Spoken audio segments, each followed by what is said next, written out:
these are the little caps on the terminals here that I'm gonna take off, and then get the terminals of the car put onto this battery right here.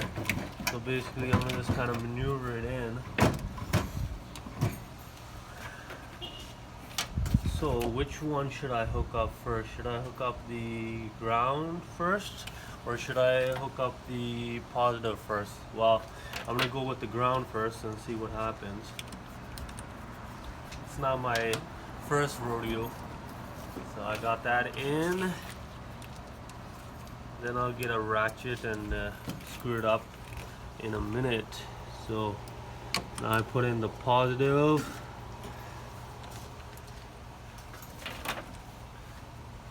Alright, so I got this ratchet. So basically a 5/16 fits on this. I'm just going to go ahead and tighten it up.